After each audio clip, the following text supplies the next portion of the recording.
Thanks for the plan. No Hey, problem. how's it going?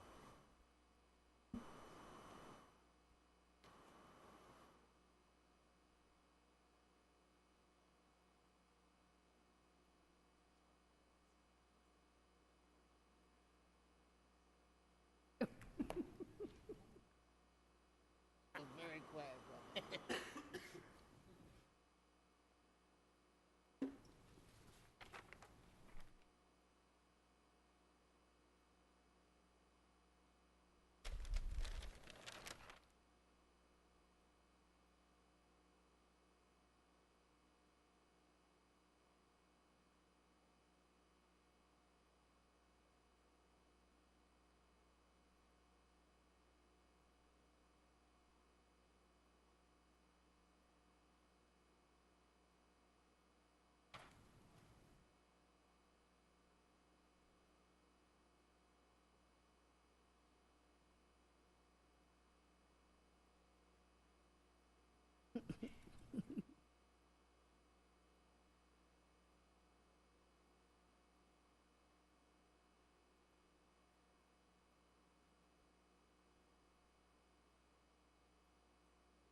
Yeah, good.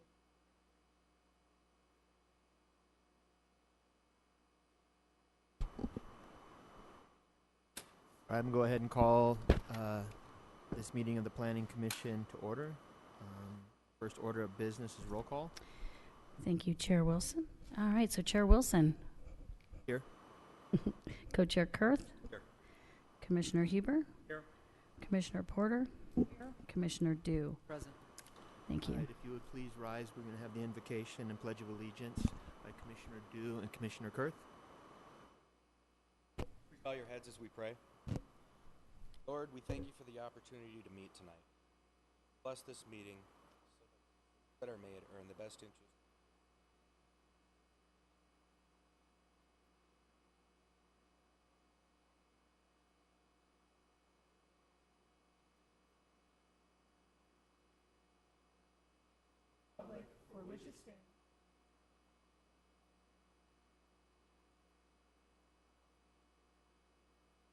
Please be seated.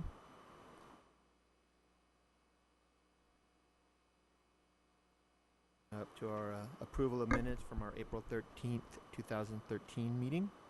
So moved. Second. We have a motion by Commissioner Dew to approve the minutes of the Planning Commission regular meeting of April 13th, 2016. I have a second from Commissioner Huber. All in favor? Aye. I abstain from that as I was absent. Thank you. Those minutes have been approved. If you wish to speak to a matter before the Planning Commission this evening, could you please fill out a white card and give it to the clerk? I would appreciate it. Agenda item number 1.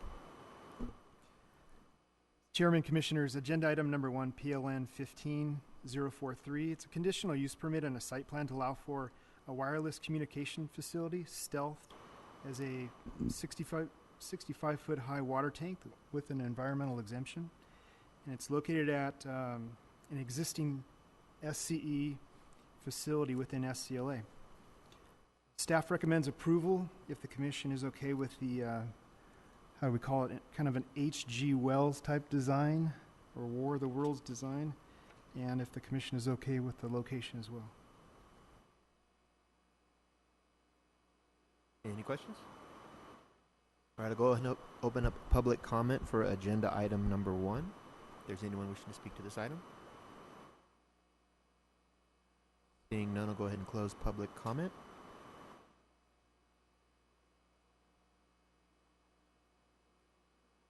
I would be glad to move that we categorically exempt the environmental assessment per CEQA section 15303, new construction and conversion of small structures, and adopt resolution P16-013 approving the conditional use permit, and adopt resolution P16018 approving the site plan portion of case number PLN 15-00043.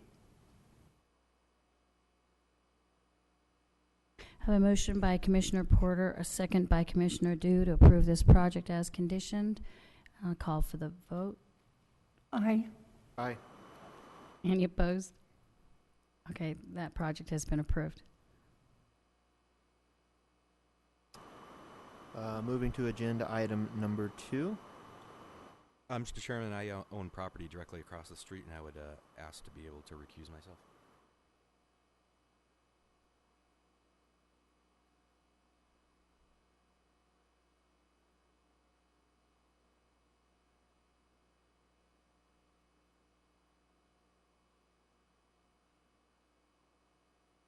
Thank you, Chairman Wilson and fellow commissioners. Item number 2 is planning case PLN 16-5. It is a conditional use permit to allow for the expansion of a non-conforming, independent, and assisted living housing development in a CA professional office district, and a site plan to allow for the addition of 37 new assisted living units with an environmental exemption. This is located on property at 17738 Francesca Road. The applicant is proposing an addition to the existing Sterling Inn community. The new addition will match the existing building at 3 stories in height and will add 37 new units to the existing 125 unit facility. This facility was originally built in 1989 when it was located within a CA office professional zoning district. The district currently does not allow for convalescent homes or other residential uses. Pursuant to our development code, non-conforming uses such as this are allowed to expand with the approval of a conditional use permit. Staff finds that the proposed development and existing facility meet all applicable development requirements, and the use as proposed will meet all required conditional use permit findings. Therefore, staff recommends approval with the included conditions of approval, and we're available if you have any questions. Any questions? All right. I'll go ahead and open up public comment for agenda item number 2. If there's anyone wishing to speak to this item.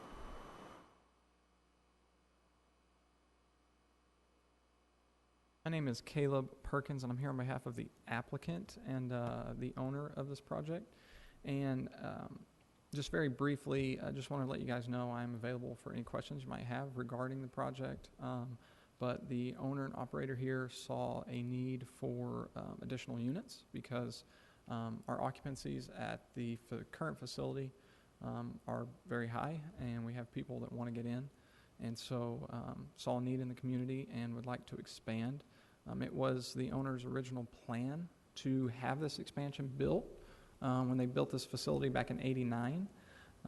But this was his first new construction facility at the time, and I think he just got a little leery of finances at that point and just kind of put it on hold. But again, we're here to answer any questions you might have, and just say thanks for considering this and having us here.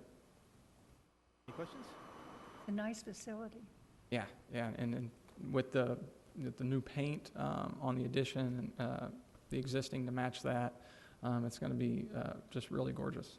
The memory care facility next door is owned by the same operator, and they repainted that recently, so they want to match that color. They liked it so well. It came out a little darker than they anticipated, but they liked it so well they want to match the Sterling Inn assisted living and independent portion to that. So if you ever drive by and you kind of see what that color is, then that'll be what this one will look like.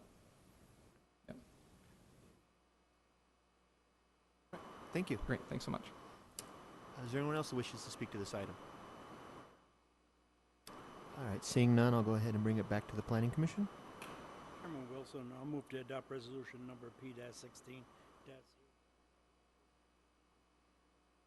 Case number PLN 16. Subject to attached conditions of approval. Adopt resolution number P-16. PLN 16-0005, subject to the attached project category exempt.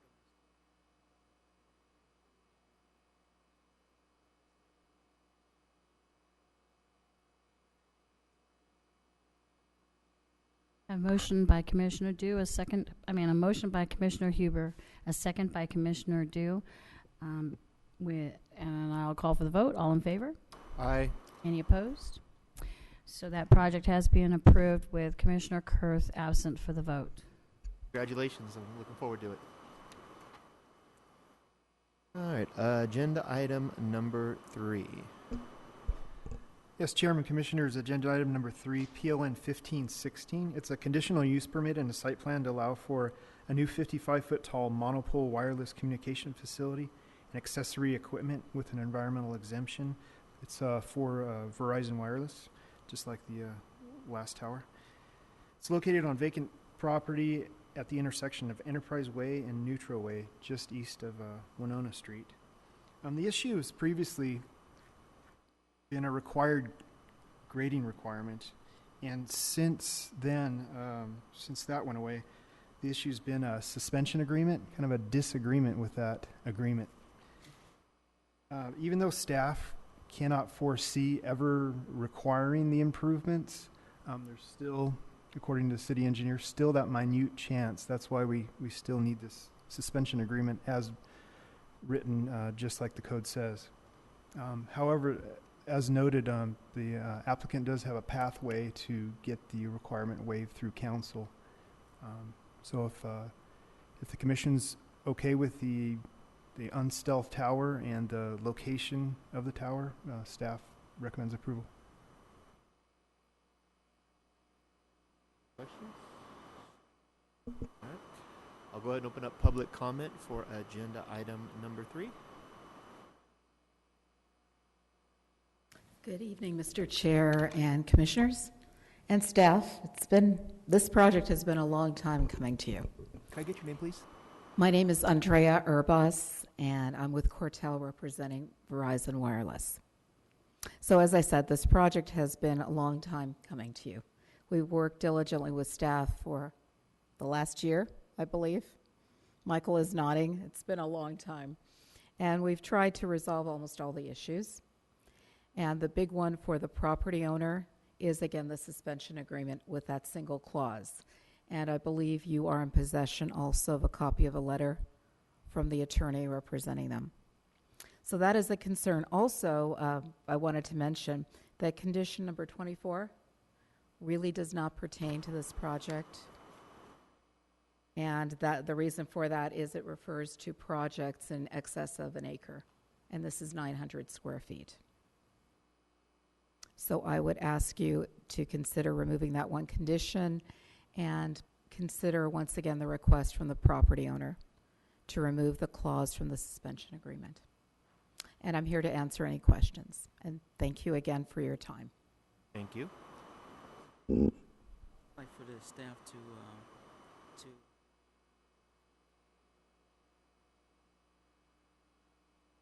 Would you like me to answer that? I actually can. Let me start, Brian, maybe. Sure.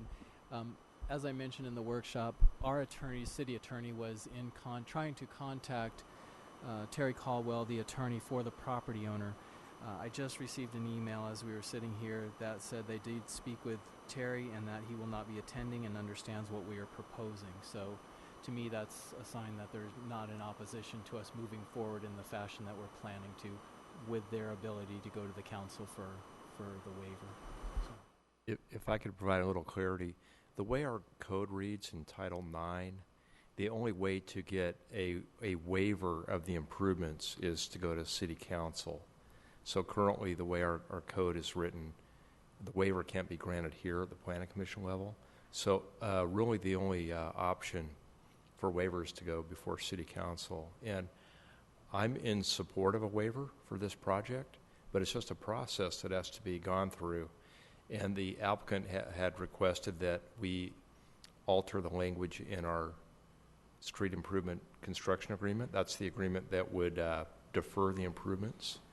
But we weren't willing to, and we had discussions with the city attorney's office. There's been a lot of correspondence and discussion.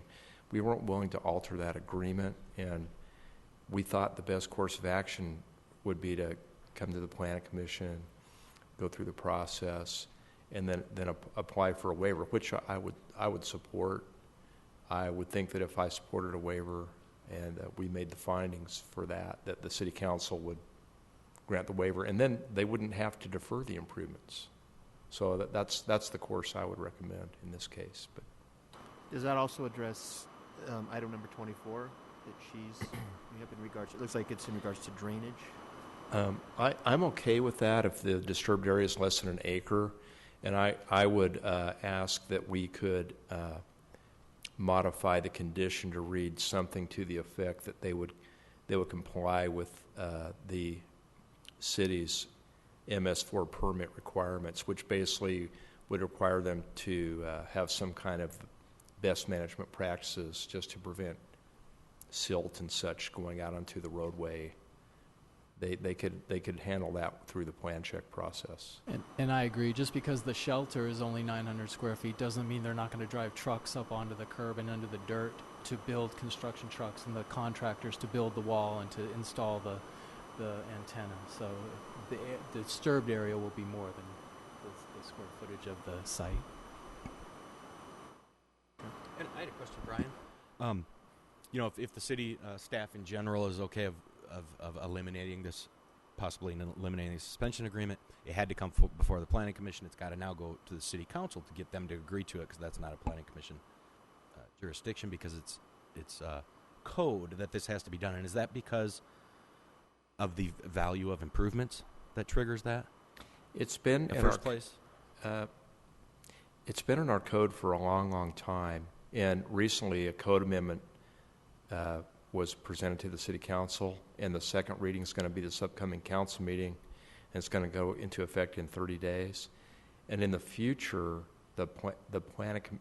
it could stop here at the plan commission, so that if a waiver would be granted, it wouldn't have to go to city council if certain findings were made. So we've tried to streamline that process a little bit, so they wouldn't have to go to city council every time for a waiver. Oh, thank you. Did you have any additional questions, or do you kind of understand how the process has to work? I understand, so we would not be appealing. We would just be requesting. So it would not be a de novo hearing. It would just be requesting a waiver. Correct, and that you do have the support of both the engineering staff and us too, if we were to move forward to push this, because I'd like to see it go forward, but unfortunately just the way the steps are, we're only part of the cog. So. Understood. Well, in that case, I would appreciate, as part of your motion, that you would support a waiver. Okay. That certainly would be helpful.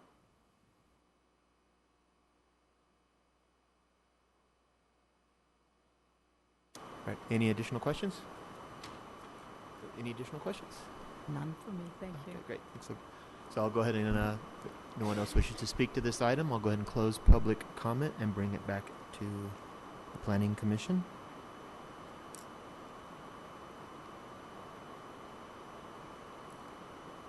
Mr. Chairman, I'll go ahead and make the motion to find the project categorically exempt per SEQA Section 15303, new construction, conversion of small structures.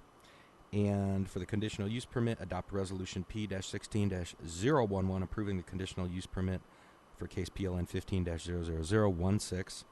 And for the site plan, adopt Resolution P-16-012, approving the site plan portion of case PLN 15-00016, along with the approval of the suspension agreement of the street improvements,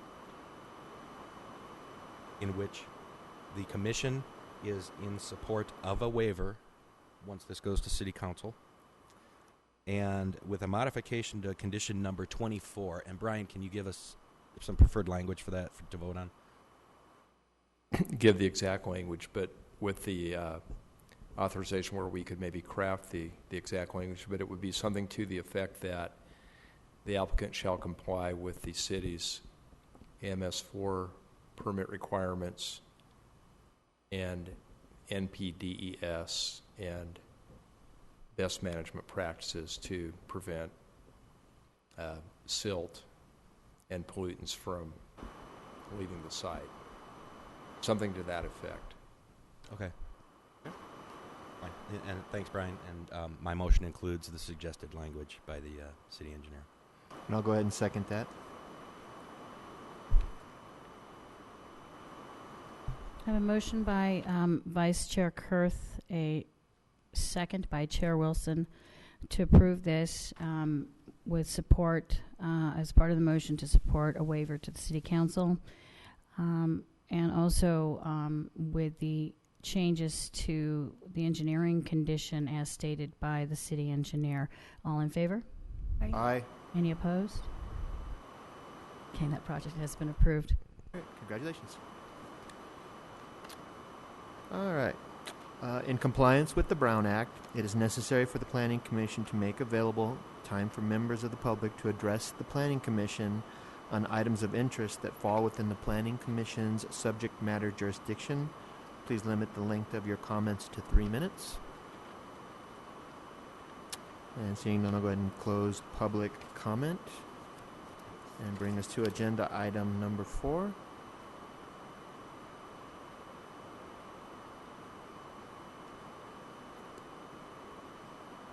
Excuse me, just a standard report from Victor Elementary School District regarding their needs analysis. They do check with staff and work actually with Mike on getting proposed housing units, numbers and things like that. So that's where those numbers come from, is estimates that we give them. Any comments on agenda item number 4? I'll go ahead. Sure. When they, I think there's indication they're going to have a hearing. Did they ever indicate how they go about having a hearing?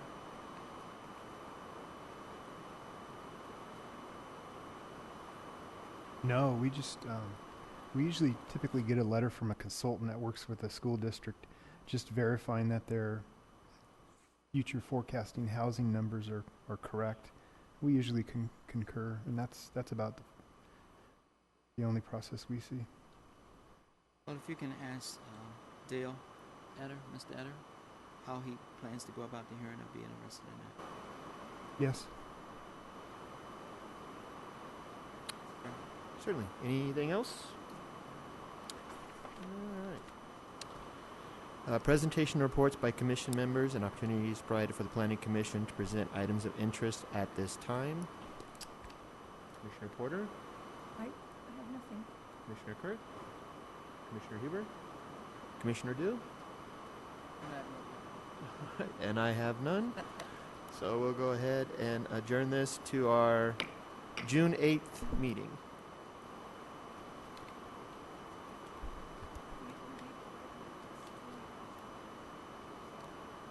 24 after. You were dragging your feet. I was. Oh, Didn't have my foot on the gas. 5:23. I got 5:24 p.m. Yeah, just turned.